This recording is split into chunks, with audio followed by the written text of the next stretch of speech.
ऐसी कहानी जब अल्लाह ने काबा की हिफाजत की। बहुत साल पहले की बात है। यमन का हाकिम था अब्रहा अल-अशरम। वो एक ताकतवर और अकड़ वाला आदमी था। उसने देखा कि अरब के लोग हर साल हजारों की तादाद में मक्का जाते हैं और काबा का तवाफ करते हैं।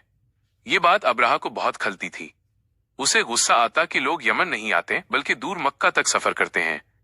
उसने सोचा क्यों न मैं भी एक ऐसा घर बनाऊं जहां सब लोग आएं ताकि मक्का की इज्जत मिट जाए।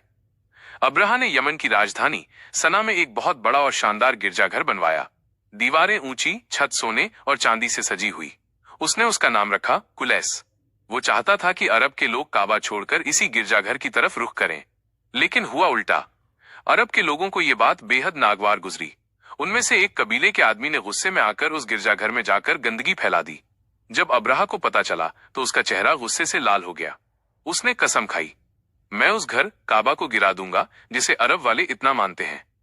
अब्रहा ने एक बड़ी फौज तैयार की, हजारों सैनिक, सैकड़ों ऊंट और घोड़े और कुछ विशाल हाथी। सबसे बड़ा हाथी था महमूद।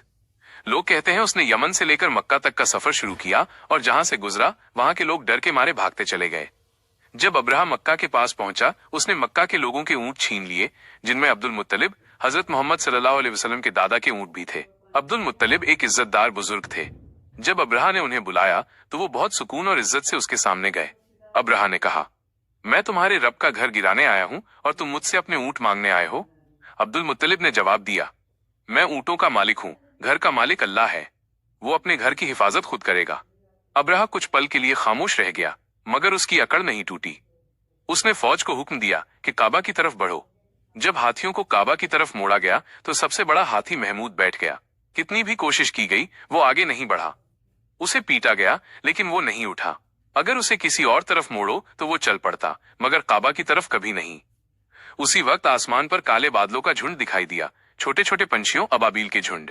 हर पंछी की चोंच में एक पत्थर था और पंजों में 2 पत्थर। वो झुंड फौज के ऊपर उतरने लगे। हर पत्थर जिस पर गिरता उसका जिस्म जलने लगता और वहीं ढह जाता। कुछ लम्हों में वो बड़ी फौज बर्बाद हो गई। अब्रहा भी भागा, मगर उसके जिस्म पर जख्म फैलते गए। कुछ दिनों में ही वो मर गया। मक्का के लोग ये मंजर देख रहे थे।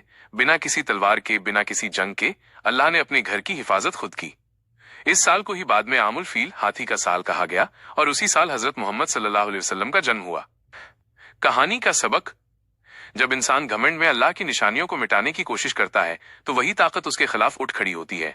काबा की हिफाजत सिर्फ पत्थरों से नहीं बल्कि अल्लाह की कुदरत से हुई।